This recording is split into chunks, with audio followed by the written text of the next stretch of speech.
Can different crystals affect our dreams?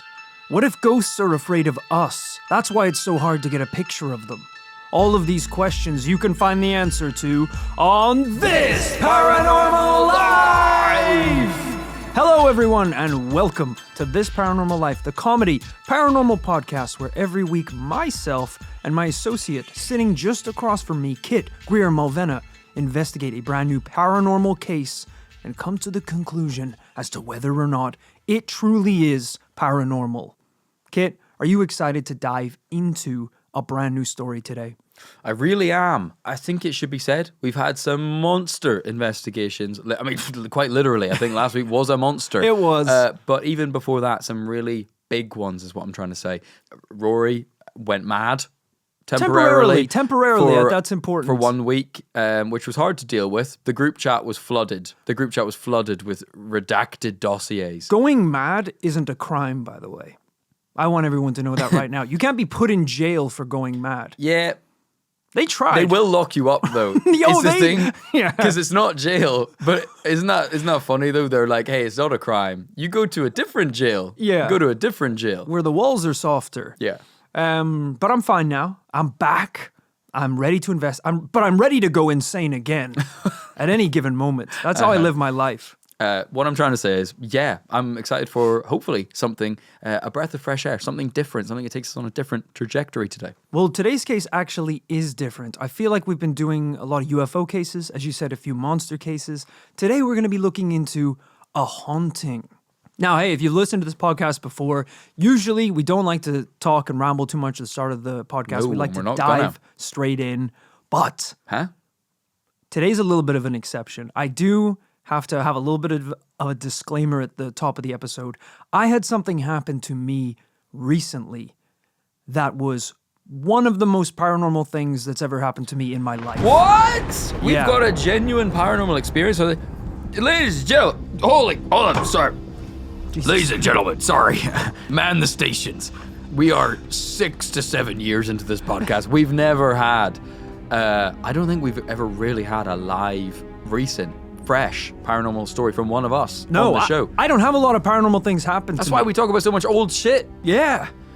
So, if you listen to the after party, you may have heard me mention this story before, but recently I was traveling to Singapore and Japan. My brother was doing some work in Singapore, so he basically said, hey, if you pay for the flights, I've got this hotel through my company, and you can just stay in the hotel room with me, essentially for free while I'm staying there. I was like, I can't turn down that deal. That's insane. Just pay for the flights, stay in Singapore for a week. That sounds amazing. The first night I had in Singapore was the most insane and scariest night maybe of my entire life. Jesus. I arrived and immediately, I'm tired, jet lagged. I've been traveling for a long time, but I want to make the most of it. So me and my brother, we go out, we have some food, we have some drinks. Totally normal night. Eventually, we go back to the hotel. I'm sleeping on a fold-out bed using a towel as a blanket. Sure. Because he's got the double upstairs. Everything up to this point has been completely normal. I fall asleep, and I start having this dream, okay? That I'm walking someone back to their hotel room. And it's all just kind of white walls and nameless doors without any numbers. And I'm walking them back. I don't know who it is. Whoever I was leading goes into their room. The door shuts in front of me. And immediately, I wake up. I'm standing in the hallway in the hotel. By myself, almost completely naked. Turns out it wasn't a dream. For the first time in my life, I had sleepwalked, left the hotel room. I don't know how long I've been wandering the halls for, but immediately as this door closed, I woke up back into reality. Rory said, what was in that kimchi we ate last night? Because I am dangling off the 63rd floor of the building outside. Like Nakatomi Plaza. Immediately I start panicking, because not only do I not have any clothes on, I also don't have my phone, my wallet, my ID. I don't remember what hotel room we're staying in. And if I go downstairs to talk to the receptionist, it's not even my name that the room's under. So if I go down, he's going to call the police because there is an insane person who's found their way into the hotel. Brother, that was the least of your worries. You were in the back rooms. You thought that was still the hotel? It's like, I don't have my ID, I don't have my wallet, and now the Slender Man is coming for me. This is... So obviously, I just start panicking immediately. I'm trying to just roam these halls naked, trying to find any door that can resemble the door that I went into, even though they all look the same, and I don't even know if I'm on the right floor. I don't know how long I was sleepwalking for. Eventually, I wander long enough that I turn a corner, and my brother is standing in the hallway. And I could have dropped to my knees and cried. I've never been so happy to see another human in my life. He was like, what's going on? And I immediately was just like, I don't know. I don't know how I got out here. We just need to go back to the room right now and we'll figure it out later. No joke. He looks me dead in the eyes and says, how did we get out here? No! He sleptwalked too! No! He was out in the hallway as well! No! This is not a joke. This happened. This is not a drill. He was just as confused as he thought I'd come looking for him. This is the best creepypasta I've ever read on Reddit. Brother, we're just getting started. This gets even crazier. So he goes downstairs, talks to the receptionist, manages to get a key to get back into our room, and we're both freaking out. I think he's sleptwalked before, but I never have in my life. Okay. So we get in. I'm so scared it's going to happen again that we barricade the doors. We put chairs up against it and suitcases. So I have this idea in my head, and I go, look, if there's a chance I might wake up in the hallway again, naked, what I'll do is I'll write our room number on my arm with a pen. Sure. So even if I have nothing, I'll know which room number I am. Rory's been in Singapore for 6 hours, and he's now getting on like the Memento Christopher Nolan movie. I felt like I was actually losing my mind. Rory, I'm date of birth, phone number. Colin equal brother. Yeah. So I write 715 on my arm. We've barricaded the doors, and immediately I just go back to sleep. I wake up a few hours later. I turn towards the door. The barricade's gone. At this point, I think it's a dream. Yeah. I think the whole thing was a dream. I look down at my arm. 715 is still written on my arm. It wasn't a dream. It wasn't a dream. It happened. I go upstairs. My brother's gone again. Turns out he had sleptwalked a second time, come downstairs, removed the barrier again, and just left and started wandering the halls. Oh, no. Turns out he'd been wandering the halls long enough that he had to once again go downstairs the same night and ask for another key from the same guy to get back into the room. God bless that hotel receptionist. Just asking no questions, doing their job. But I thought this story was crazy.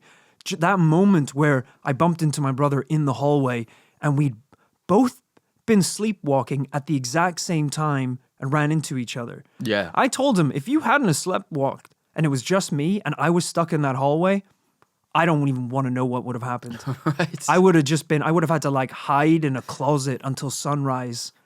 And then what? I don't know. Yes. I mean, just kind of 1990s style pre-mobile phones, just sit in the lobby and hope that your paths will cross. With no shirt or trousers? Yeah. It was crazy. It was one of the most bizarre paranormal things that has happened to me in the last 10 years. Wow. Yeah. What a story. It was terrifying, man. Some listeners to this podcast, maybe they've sleptwalked before, but that feeling of in a flash waking up from a dream and having no idea how you got to where you are, unbelievably terrifying. Yeah. That's what it feels like to not be able to trust your brain anymore. I mean, like the events of that night. You were both extremely jet lagged. I guess that is a contributor to the sleepwalking. Jet lagged, a bit of drinking as well. My family thought that we'd been drugged because we went to a few different bars, but I was like, I don't think so.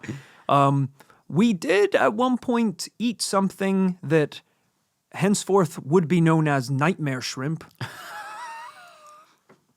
Because we're pretty sure... Because it happened again. Because we went back to the same shrimp spot and it all happened again. Because apparently certain seafood can affect your dreams. Okay, so you spent the next 4 hours researching this deeply.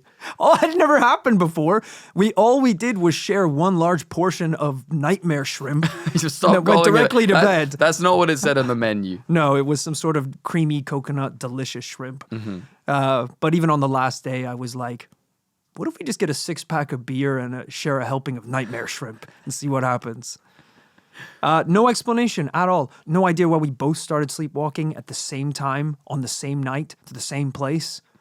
Very strange. Very ominous, because the picture I have in my head is that the clock struck the paranormal hour, 3 a.m., and Rory and Colin both sat bolt upright like vampires, eyes rolled back into their heads, and started walking at the same time. I would have loved to see the hotel CCTV. These two like pupilless boys just leaving a hotel room and setting off in different directions. Again, if you guys, I think you guys often get mistaken for twins. I was going to say shrimp, but twins. But because twins often have this kind of, that would almost make more sense if you had twins, because they have this simpatico kind of brain connection in some cases. But you guys are some element of that, but weird that it happened at the same time. Yeah, that's what I thought. Basically, when I met him in the hallway, I was like, I must have summoned every ounce of kind of sibling telepathy I have to wake up Colin and get him to come out and look for me. That was before I realized he hadn't. He was also just sleepwalking. Crazy. I've never had anything like that happen to me, certainly not in the last 10 to 15 years. So I thought, hey, we have to talk about this on a podcast. If anyone wants to give any insights on how that happened, why that happened, please let me know. If you live in Singapore or are visiting Singapore and want to have a crazy night, I've got a seafood place I can recommend and a dish you're going to be very interested in. Now that I've got that out of my system, I can move on. And hopefully you guys are excited to move on as well to our real focus today, the investigation of a very particular haunted castle. We've been all over the world on this podcast before, Kit. From the ancient caves of South America to the otherworldly forests of Romania and the Gothic castles of Transylvania. But today... So still Romania? Still... to the forests of Romania, to the streets of Romania. Like, aren't they side by side, Baciu Forest and Transylvania? I don't know. But today we're going to a very different location, but one just as paranormal, and that place is Newport, Rhode Island. Oh, okay. How's that for a difference? Not somewhere I've Son been. of a bitch. Doesn't sound paranormal, but... If you keep disagreeing with me, I'm going to slip some shrimp in your mouth while you're sleeping. You're just allergic to shrimp. Was your face puffy by any chance? Oh, yeah. Reminds me of that time I ate a cashew before bed. And I sleptwalked to the A&E department at the hospital. I woke up on a stretcher. It was the craziest thing.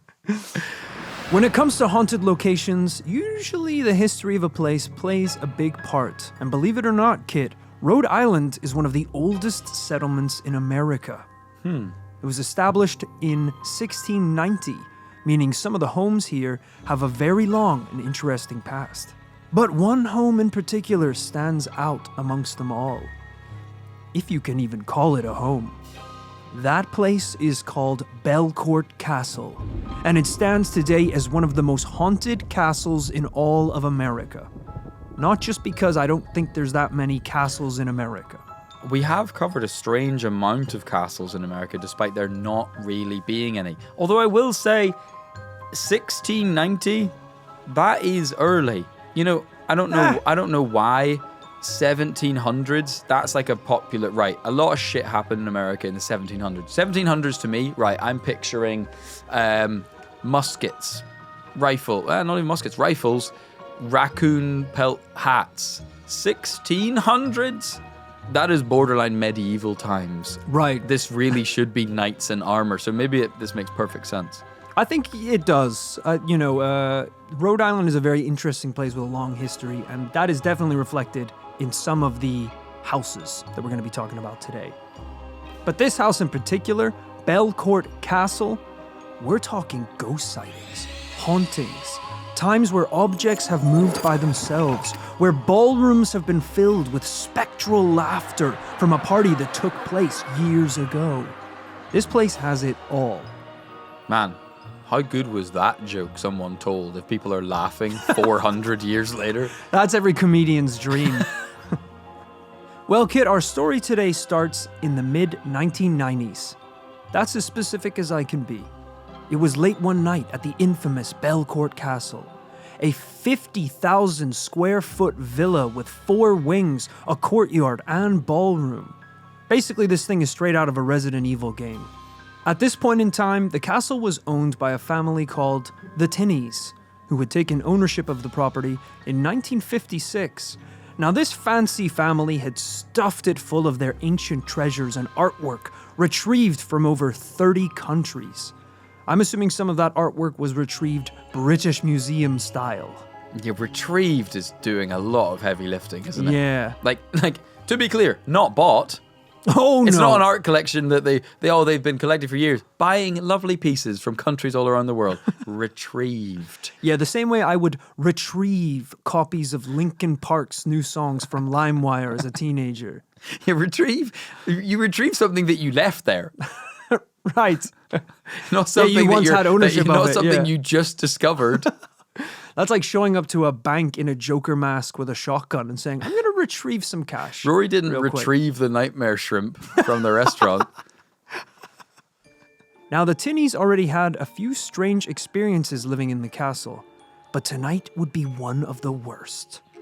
Harley Tinney was walking through the castle's sprawling corridors one night with her 2 dogs when she heard a strange moaning noise echoing down the hall. It sounded like it was coming from the ballroom. Odd. There was no one else staying at the castle, and she definitely would have known if her family was hosting a ballroom party. Just as curious as her, the 2 dogs ran down the hallway to investigate, but froze right at the doors to the ballroom. It was as if they were too afraid to enter. Harley slowly approached, hearing the noise once again, this time more clearly. It wasn't a moan, it was a scream. Was it a family member? Was someone hurt? She rushed down the corridor, the screams getting louder and louder until she burst through the doors. But the ballroom was empty. Harley had just heard blood-curdling screams coming from this room. How could it be empty? She searched every corner and crevice, trying to figure out where the noises could have been coming from. And that's when she spotted something. Now, this ballroom also hosts an impressive collection of medieval knight armor. Of course. I hate people like that. I know. God damn it. God damn. Like, you're not like a British aristocracy that you might have had this in your family somehow for 500 years. You're American. Yeah, that's true. You've just ganked a load of ancient artifacts from around the world and put it in Newport, Rhode Island. Now, each one of these sets of medieval armor is in immaculate condition, except for one. A helmet with a large scar torn down the metal face. It's cool as hell. No one knew what had happened to the knight who wore this armor. Died, probably. But Harley knew what she had heard that night were his dying screams. Oh. Pretty cool, huh? You know, we've said it before, how sometimes buildings can be haunted because bad things happen inside them and it's kind of soaked up in the walls and the bricks and the earth. A bad thing happened in that armor. Yeah. A guy died. Yeah, because it's dawning on me now. You said that most of the armor was pristine condition. Pristine. Which means that guy never fought a day in his life. Yeah. He was on the reserve team. He was benched. They got into the 90th minute of the war and they were like, I think we're good. You know, Right. we might put you out in the field just for you to kind of technically play in the league. Yeah, You know, put in for, the backups. for stats, you know, and give you some experience, but he's not seeing combat. The guy with the big scar through his face can't have ended well. Yeah. Is that the armor that you want or the armor that you don't want? Because the pristine shit, that's like straight out the factory. You want one essentially with a hole in the chest where a cannonball went through it. That's the real stuff. That's the authentic stuff. That's got history. It's got a patina. as collectors would say. Ideally, I want the one that still has the skeleton in it. Yeah. You know? Have you ever seen that picture that does the rounds on the internet of, I think it's at like Mount Vesuvius or something, and there was a skeleton they dug up that had a boulder where its head should have been, and everyone was like, what a Looney Tunes ass death. That's incredible. What a way to die. Now, to understand the castle's bizarre history, we're going to have to dive back in time to its creation. Well, it all started back in 1890 with a young New York congressman named Oliver Hazard Perry Belmont. Yeah, that's the name of a motherfucker with a castle. Yeah. 4 names? 4 names? He's hoarding names. Of course he's going to have a castle and things to put in it. Yeah. There's no one called Tyler ever owned a castle. Yeah. No, just any of the Eilers. Tyler, Skyler, Yeah. Bryler. Most families, as they develop, get ashamed of what their ancestors have done and are trying to hide from their names. If you've been a family member that's been rich and successful enough that you got like 7 names now, you're a very wealthy person. Mm-hmm. You know, if you're like Theodore Julian Vanderbilt Belmont Hazard Perry IV, it's like, all right, my name's Rory. Yeah. Rory what? Mind your own business. That's what. And I can tell you, as someone with 2 last names, it's a pain in the ass. That's true, because you're Kit Greer Malvena. Yeah. Now, is that because you've got the Greer side and the Malvena side and you kind of took both? Yeah, because my parents didn't take each other's names. Right. You know, that's cool. That's modern, you know? yeah, it's not. I find it funny because I think like it is a modern thing to to smash the patriarchy, not take each other's names, and that's cool. But I feel like I'm the canary in the coal mine of whenever like other parents, like young parents my age, talk to me and they're like, we're just like, that's up. We're not gonna do the old school patriarchal thing. It's bullshit of taking each other's names. We're just gonna keep both. We're just gonna, hey, being married doesn't change who I am. Being married doesn't change who they are. We're each our own people. And I'm like, cool. It doesn't work. I am the product of that, and it doesn't work. You're Because like, one of the 2 names is longer than 3 names. So I might not use that one all the time because I don't even know how to spell it. And I've had it since I was 12. because if anything, it only kicks the can down the road for one generation. Where now I don't know what to call my kid because I got 2 names. My wife's got 1 name. What do we call my kid? Right, yeah. Yeah, that's an interesting one. Now, this guy, Oliver, a man who I assume was already ridiculously wealthy based on the amount of horses he had, received a small inheritance of $60 million. Damn it. Now, being a bachelor whose only passions were art collecting and horses, he didn't really have a family to spoil, so he spoiled himself and decided to build a castle to serve as his bachelor pad, where he and his horses could live. It's basically Ken's Mojo Dojo Casa House from the Barbie movie. What a life some people live. Oh yeah. What a life. Oh my God. Oliver hired well-known architect Richard Morris Hunt, who had built other properties for the wealthy Newport community. And so, Belcourt Castle was born. But this castle wouldn't remain the Mojo Dojo Casa House horse party pad for long. As the years progressed, the castle changed hands multiple times before eventually the windows were boarded up and the once beautiful home fell to ruin. During this period, the only person living on site was the caretaker, Benny Collin, who would often chase out intruders by pretending to be a ghost. Oh. Yeah, real Scooby-Doo style. Wow. That's interesting. While this might have been the earliest point that people believed there was paranormal activity at the castle, it isn't the real reason why people think this place is haunted. As we mentioned at the beginning of the story, that credit goes to the Tinney family, who took over ownership in 1956. These fancy motherfuckers restored it to its former glory and then stuffed it with their ancient treasures and artwork from over 30 countries. Unfortunately, it seems they unintentionally brought in a little more than just the objects themselves. And over the years, visitors to the site and the family themselves have been the victims. And we're not just talking about the dying screams of a scarred knight's helmet.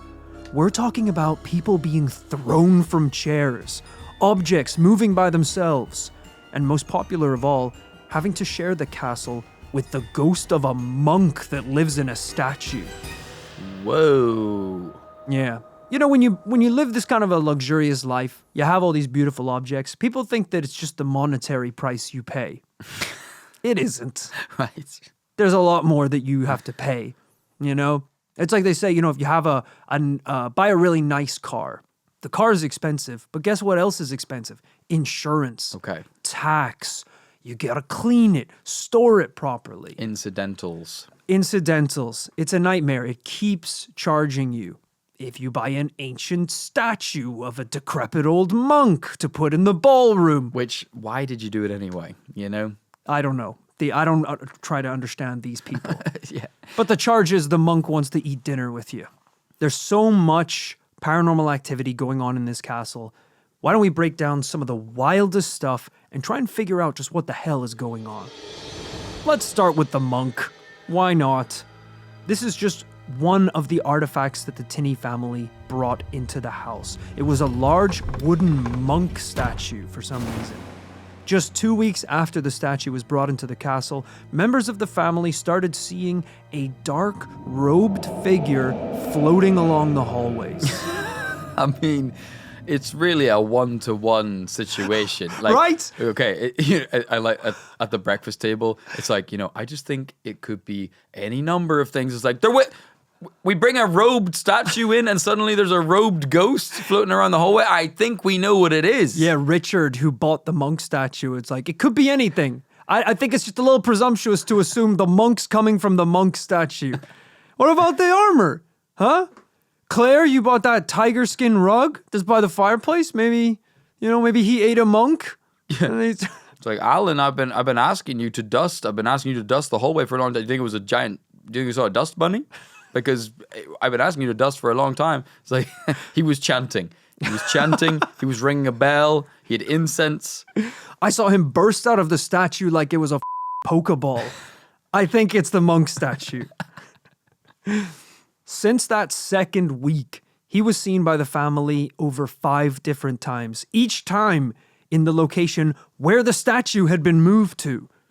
So originally, if they're like, oh, he's in the ballroom, let's move the statue somewhere else. We're going to put it in by the kitchen area. The monk's in the kitchen, cooking breakfast in the mornings. Which is what I will never understand, because we have this all the time. I guess it makes sense because these people are hoarders on some level. Yeah. But, you know, for me, you know, the moment that one bad thing happens in my house, I'm going Marie Kondo mode, throwing out everything that does not spark joy. And the giant monk statue is no longer sparking joy.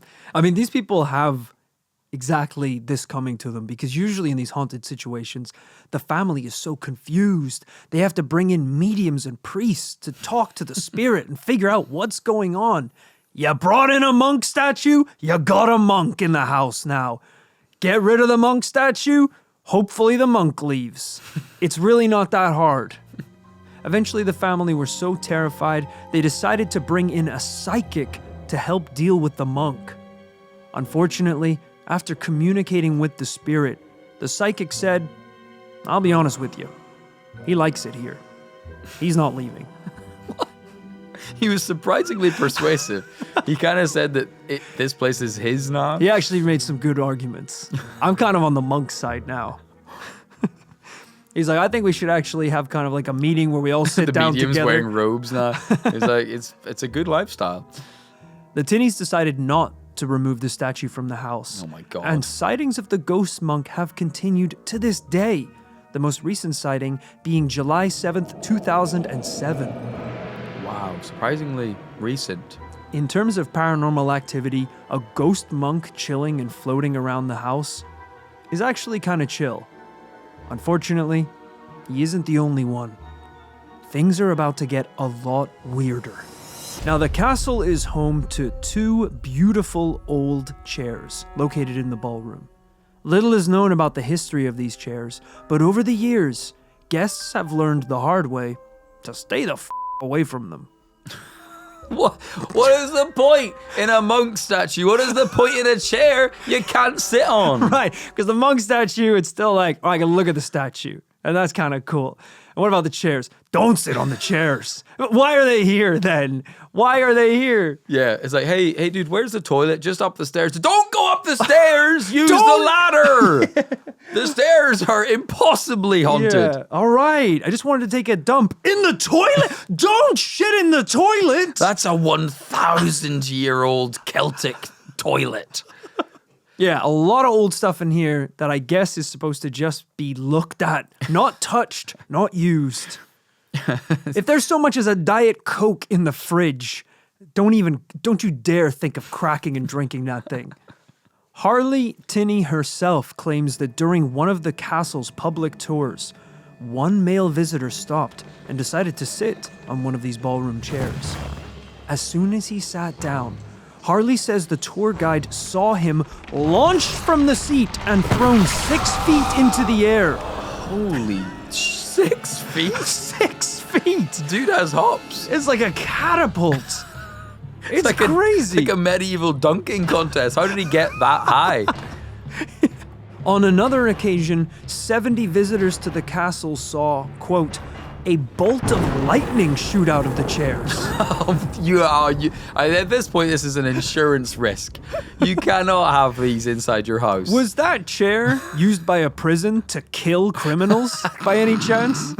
Because that's the only way a bolt of lightning is coming from a chair. I was gonna say it's either in the Ark of the Covenant or an executioner's chair. I love the idea of a guy being on a tour in an old castle. By the way, anytime you've toured an old house or a castle, you just have to assume that everything is part of the castle. Right. Don't sit on any chair. Don't you open any door. You assume you're not supposed to touch or use anything. So for the fact that a guy was like, I am knackered. I'm going to sit on this 300-year-old chair. That'll be fine. I love the idea of him kind of sitting down. And he's like, I'm just going to get comfy. He puts a metal dome on his head, straps his arms in, sees a switch by the side. He's like, I guess it's a recliner. Oh, I think it's cursed. The electric chair. An original medieval lazy boy. This f***ing clown. A recliner. Shit. Let me tell you, this place is so cursed, it would be quicker to tell you about all the shit that isn't haunted in the castle. You know, the toaster's pretty normal. Right. The air fryer sometimes comes to life, but he's pretty harmless. But I think one of the coolest and creepiest haunted items in this castle is actually the item that led me to discover this castle in the first place. And that is the Belcourt Castle Haunted Mirror.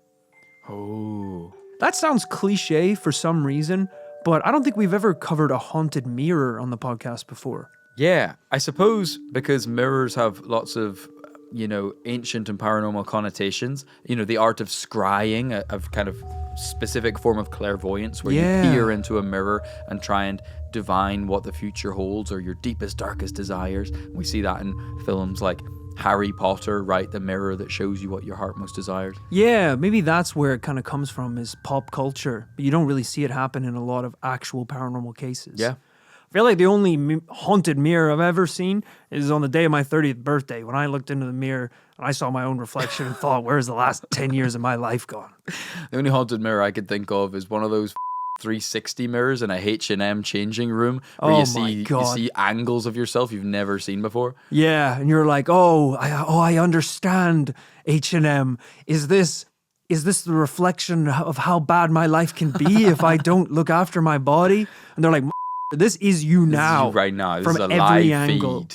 We're streaming to Twitch right now. This is live. Anyway, back to the mirror in Belcourt Castle. This is an 18th century mirror that hangs in the castle's music room. Actually kind of cool.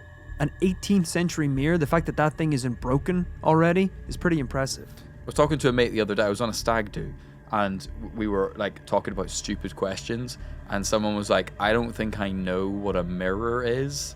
Okay. And I was like, oh, do you mean like Jaden Smith style classic tweet, how can mirrors be real if our eyes aren't even real? As in, he thinks there's a man that looks like him in the window of a house. No, it was more physical of like, I quickly realized I also didn't know what a mirror was. He was like, no, how do you make a mirror? Well, it's glass, right? Isn't it a type of glass? Mm-hmm. Yeah. So it's just a part of the manufacturing process that makes the glass not transparent but reflective. What is that process? I don't know. But Yeah, exactly. I assume a wizard does it. I just don't know at what point the wizard is involved. Yeah, and because he was like, is it aluminium? Like, like aluminium foil is like a bit reflective. And we looked it up and it was like, yeah, basically. It's like a thin sheet of metal, like a coating of metal. You want me to really blow your mind? Did you know you can never actually see what you look like right now?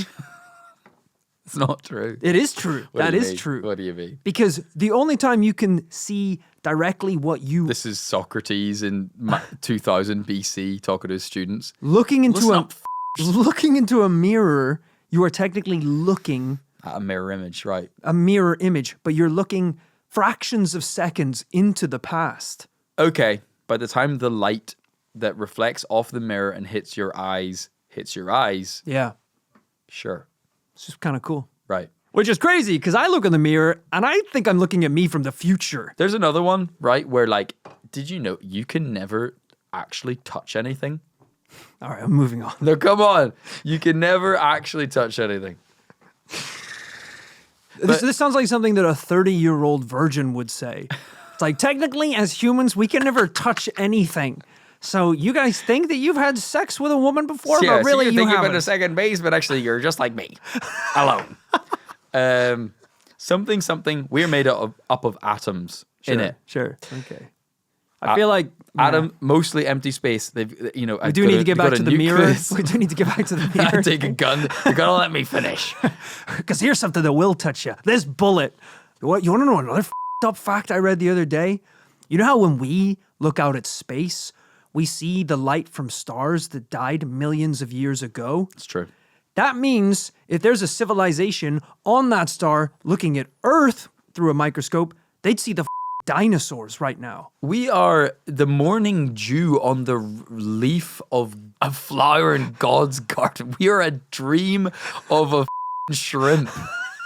We are the dream of a space shrimp. This whole thing is a dream. At the beginning of time, God ate a nightmare shrimp, and we're the creation. That's what it is. God was chilling. He had a nightmare shrimp, had a epileptic fit, and we were born in that dream. The mirror, for Christ's sake, the mirror. In the words of Pharrell, no one ever really dies. That's what I believe. This 18th century mirror is placed in the castle's music room. On multiple occasions, guests who have stared deeply for long enough into the mirror claim that their reflection moves by itself. Oh, that's not good. That is proper horror stuff. Really don't like that. That is genuinely terrifying. Not only that, but items around the room that are reflected also appear to be vibrating. Oh. Yeah, like kind of shaking, I guess. I found that one really interesting because when I was growing up, obviously a lot of my childhood was my parents taking me to doctors to try and figure out what was wrong. And one of the afflictions that I had, for some reason, was if I just stared at one spot for long enough, in my eyes, the entire world would start shaking. This is Magneto as a child talking to a doctor. He's like, if I just focus, everything starts shaking. And for breakfast, I ate a stapler. Because metal's actually kind of cool and delicious to me. You're the child from Akira. In hindsight, I think it was the fact that I was drinking roughly 2 liters of Tesco discount energy drink a day. Yeah. But this is such a visual thing for me, I can still remember that feeling of like objects shaking as I was looking at them. Yeah. So that's kind of spooky. This original recipe, Sunny D will do that to a kid. It will. You can start hearing colors after a couple glasses of Sunny D. Sunny D, original Four Loko. Jack 3D. I mean, I should say you shouldn't have been having Four Loko or Jack 3D as a child. They make a good cocktail. You mix them together, delicious. Shouldn't have been drinking cocktails. There's so many more insane stories from this castle, we barely have time to talk about them all. On one occasion, the late Donald Tinney heard the sound of a raucous party coming from the ballroom, and just like the story we heard earlier about the haunted armor, when he threw open the doors, the ballroom was completely empty. Wow. At multiple times in the castle's history, people have seen the ghost of Ruth Tinney, Harley Tinney's mother-in-law, still sitting at her desk working.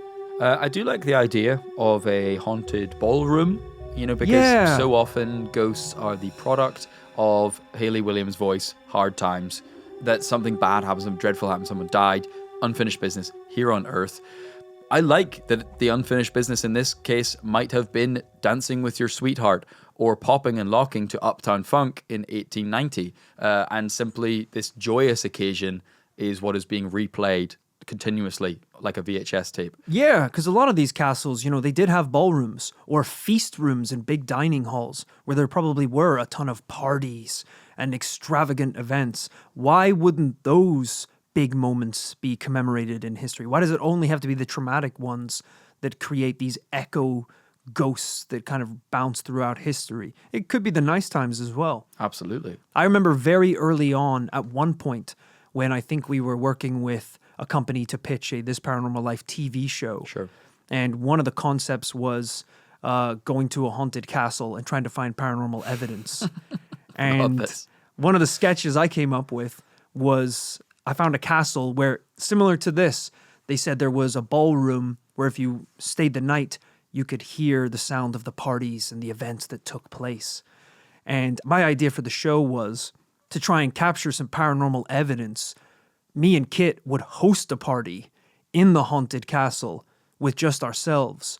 But to try and lure in the old-timey crowd, we'd have like medieval dance music. Mm-hmm. We'd play mead pong, kind of do old-timey jigs and things. Really make them feel at home. But set up night vision cameras, and really try and capture some of that. I thought that was a very funny idea. Well, we just do really great performances as court jesters, try and lure the kings back. They're like, oh, it's been years since I've seen a jester. Dancing to harp renditions of Hips Don't Lie by Shakira. Dun, dun, dun, dun, dun, dun, dun, dun, dun, dun. We're like dancing in our old-timey pantaloons. Now, of course, when you talk about a castle that is this haunted, what you need to do is try and figure out why it's haunted. We can look at the monk and say the monk is here because of the monk statue, but why is the monk statue being activated? What would create an environment where these spirits are coming to life? Well, first off, as we mentioned earlier, when they did take over ownership, the Tinneys brought in their extensive collection of treasures. As we know, ancient treasures are prime real estate for curses, demonic attachment, and poltergeist activity. We did a whole episode not too long ago on the British Museum. The idea being that if you get this many artifacts together with complicated pasts, they will start acting up and you will see some paranormal activity. Unfortunately, bringing ancient artifacts into your home is like pouring out a liter of pineapple juice onto your kitchen floor and hoping you don't get flies. It's you've created an oasis in the desert for them to inhabit. This is their paradise. Yeah, because sometimes, maybe ghosts are a little bit shy. They don't want to come out of their shell, come out of their statue. This is like night in the museum. As soon as sun sets, everything's coming to life. Another possible explanation could come from the claim that Belcourt Castle was inadvertently built over a man's grave. That'll do it. Will do it, but I mean, that's tough, isn't it? I mean, if we go back far enough, Jesus, there's probably someone buried everywhere. Right, everything's built on a man's grave. Yeah. This society itself was built on the graves of men and women. This podcast we took over the podcast feed of a guy who died. Yeah, we stole his RSS feed. He had a bunch of listeners. We were like, let's just squat here, release a paranormal podcast. Apparently, the site of the castle was originally home to an old cemetery. At some point in its history, the cemetery and the bodies were all moved to a new location. But one body was accidentally left behind, meaning Belcourt Castle was built on top of this poor man's grave. It is tough. It's tough, isn't it, though? Because we've got quite a lot of different paranormal activity here. If we're seeing just one guy, Alan, Yeah. and Alan is a real troublemaker, he's pissed off about it and he's wrecking shit, might make sense, but it seems like this is more of a Bridgewater Triangle situation. A lot is kicking off here. Yeah, it seems like they might just be on ley lines or something. On a ley line, or or they built this castle out of the shit that makes lightsabers, like the crystals. Kyber crystals. Just too much energy. Yeah, no, I completely agree. Usually if a piece of history like this is explaining the conditions that we're living in, it's as you said, it's the castle was built on a man's grave. Now there's a man that walks about in the hallways, Oh, we see a little boy who visits our house at night. Guess what? The well out the back of your house in the garden, a little boy fell down there and died 300 years ago. It all is very linked and makes sense. This one is just a mess of paranormal activity. Probably because of all of the shit the tinnies brought in. That's what I believe. Yeah. Because it all makes sense. The monk comes from the monk statue. The blood-curdling screams of a man comes from the knight armor with a scar down his head. I don't know what happened to the weird mirror, but a lot of this stuff probably has a lot of paranormal baggage that they were unaware of when they purchased it. Now, the cool thing is this castle, I believe, is still open to the public. If you're in or around Rhode Island, you can go, you can visit it. I don't know how much of this stuff you can see. I think you can still see the armor, maybe the chairs, probably not the mirror, but I think there is a lot of it that's still open to the public. Over the years, they've even had paranormal investigators come and visit, examine it, try and find evidence. But of course, that is the only big problem that we're butting up against today. As always, if you have a location like this with so much paranormal activity happening as recent as 2007, we got to have some evidence. Right, if it's as frequent as this. And I mean, that's unfortunate, isn't it? If you're telling me that the mirror is the tried and true fail-safe paranormal experience of this house, and they're like, hey, you can't see the mirror. Yeah, no one's allowed to look in the mirror. Yeah. And it should be quite telling that at the end of this podcast and through my research, I didn't find any evidence that I felt confident or comfortable enough to present to try and convince you, Kit. It's pretty dry out there. I mean, a lot of this stuff, as I said, is just legends and stories from the family themselves. It's not really a paranormal site where investigators go in. It's more of a historical site. So evidence is still limited. But yes, I will admit there's really not a lot out there. Guys, we'd love to let you see the mirror, but unfortunately the insurance doesn't cover the fact that, see, last time a guy looked at the mirror, kind of Jordan Peele's Us style, the mirror man came out and the original guy went in. And he's been banging on the mirror's glass ever since, and he's really stuck in there. Right, and the mirror man claimed that he was the original guy, but his name tag was spelled backwards. It was spelled backwards. I mean, he's a nice guy. He runs a convenience store down the street, but, the banging is too much. We had to hide the mirror. Yeah, he said, look, we know James went in there and you're not James. It's like, James didn't go in there. It was good old C-Maj. You guys remember me, C-Maj, don't you? I hear what you're saying, though, and I respect the honesty. I respect the honesty as a fellow paranormal investigator. That sometimes when you're at the poker table and the house asks everybody to show their hands, sometimes you got to fold. I'm losing the poker analogy, but sometimes you got to fold is what I'm saying. You take a look at your cards, and they're not worth showing. It's like the song says, you got to know when to hold them, know when to fold them, know when to walk away, and know when to grab the reflection you see in the mirror and strangle him before he strangles you. Seriously, I'm getting a little freaked out now. I mean, Rory should be a little worried, actually, about, are we dealing with Rory on the podcast right now, or ear-roar?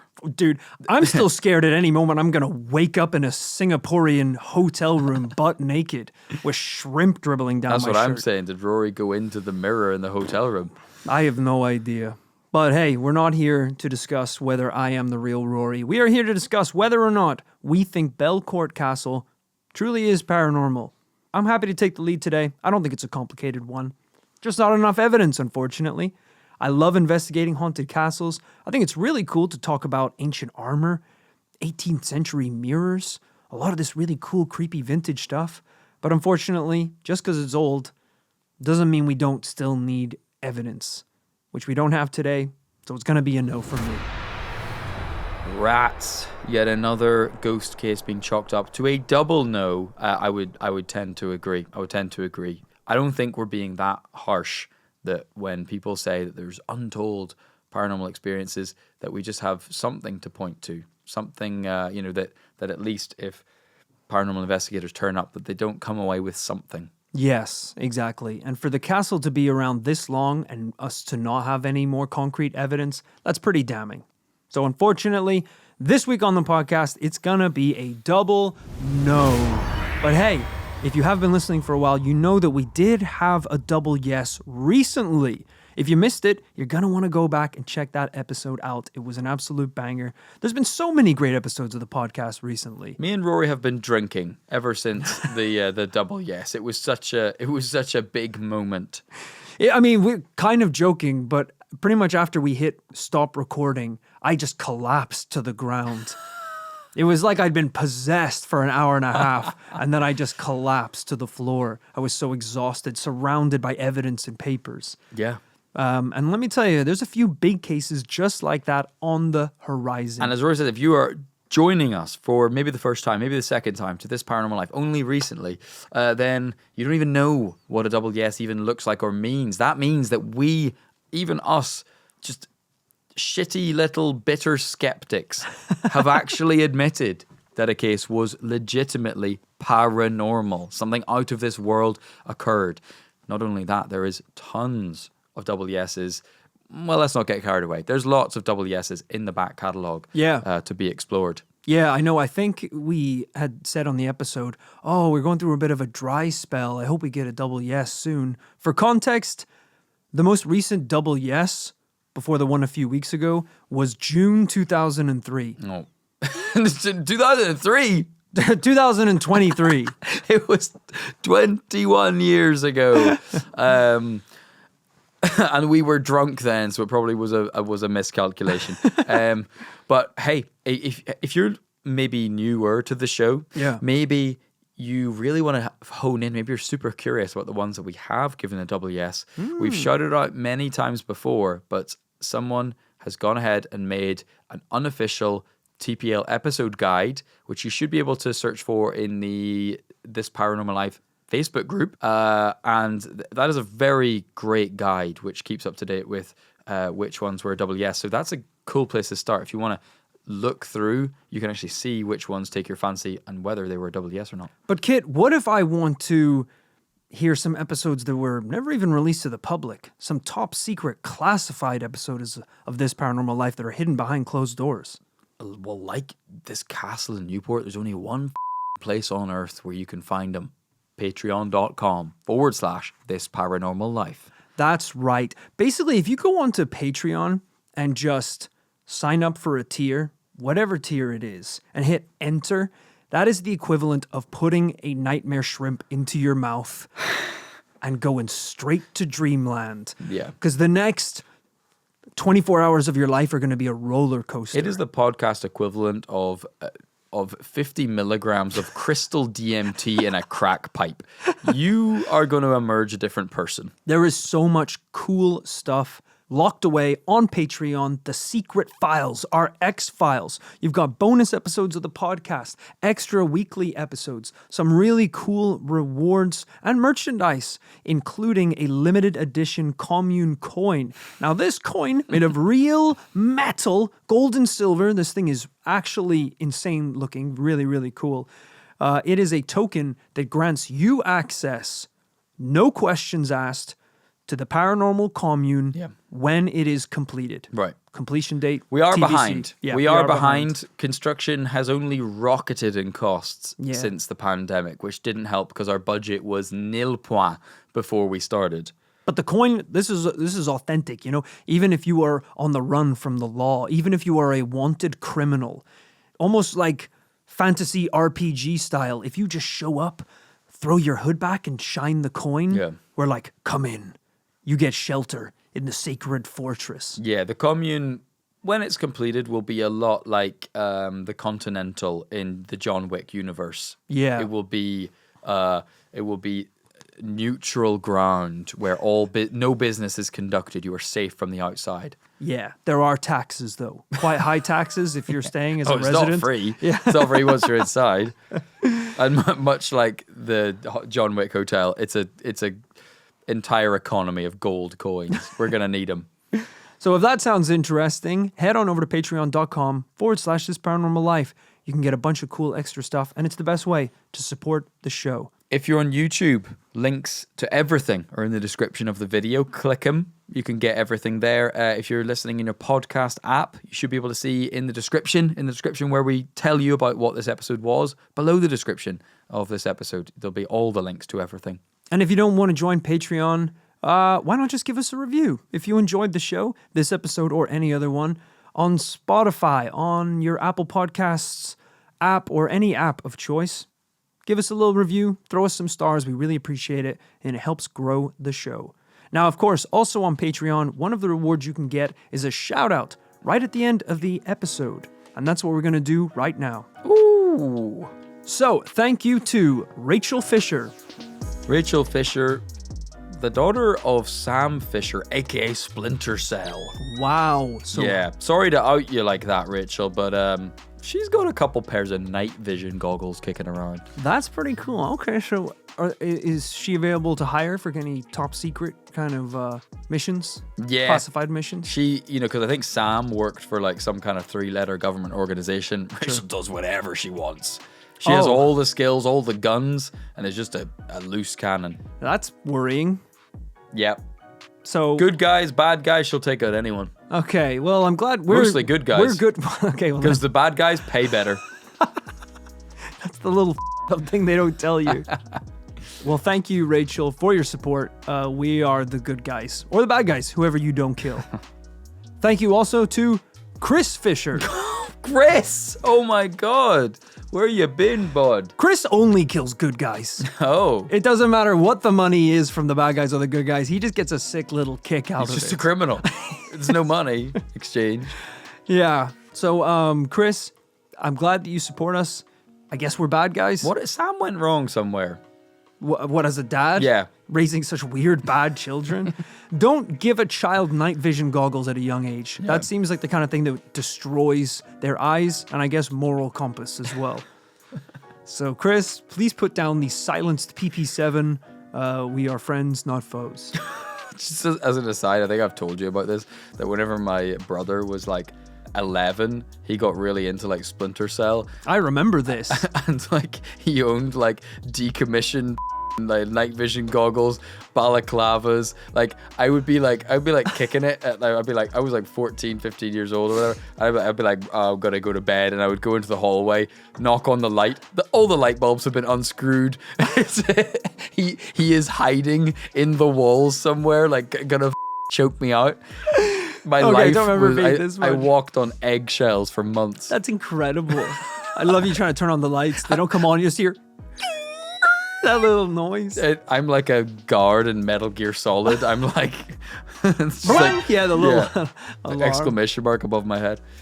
Thank you also to Tierney Bird. You got to be careful walking around the commune with a second name like Bird, because I think we've said on the podcast before, there ain't a lot of food going around.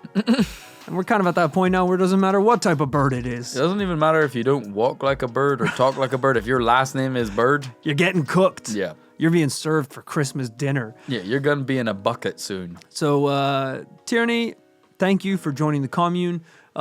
Keep your wits about you. You might want to hang out with the Fisher twins, because you're going to need some backup when people start coming for you. Thank you also to Shelley. No one called Shelley is having a bad time. Right? Yeah, if you're called Shelley, I'm imagining you kind of hang out at diners drinking milkshakes, maybe riding a bike and or motorbike around places in a kind of 60s vibe. Just having a great time. Yeah. Yeah. My name might as well be Eeyore. The life I'm living. Because I'm a depressed donkey. I look like a donkey and I'm depressed. So, Shelley, if you could please teach me your ways, I would appreciate that. Thank you also to Maggie La Victoire. That's the name of a who's got a castle. Maggie the Victor? Maggie La Victor. Wow. I wonder, I think back in the day, you got that name if you won a medium to large size battle. We're talking 1,000 to 3,000 men on the field. Yeah. Maggie called herself that after getting the dub in Fortnite one night. Hey, it sounds like a pretty cool name. I'm assuming in between that first and second, there is Hazard, Perry, Belmont, Jeremiah the Third, La Victor. Tyler Perry, Bradley Cooper, Belmont. Thank you for your support, Maggie. Please, can we borrow one of your horses? And thank you finally, lastly this week, to Big Ron. This is the complete opposite if one of your two names is just describing the size you are. Big Ron does not own any horses. Big Ron is night security down at the Viper Room on Wednesdays and Thursdays. Big Ron, he's a sweet guy. He's a sweet guy. Yeah. He has a 1989 Toyota Corolla that he has to jumpstart from his stepdad's car every morning before he leaves. Big Ron looks scary, but it has a heart of gold. Absolutely. Yeah, at his heart, he's a Shelley. For sure. And Big Ron, we're so glad that you're here. Thank you for supporting the show. We really appreciate it. Thank you to everyone who supports us on Patreon. We couldn't make this show without your support over there on Patreon. So if you want to get involved, you want to get a shout out, head on over to patreon.com/This Paranormal Life. I cannot encourage all of you any more than to go out tonight and eat as much shrimp as possible and see what happens. No. I want to know if allergic. anyone can replicate what happened to me. Okay. There's so much food poisoning. It's going to happen. I just feel like it's not amazing advice. Thank you for listening. We'll see you next week. See you next time.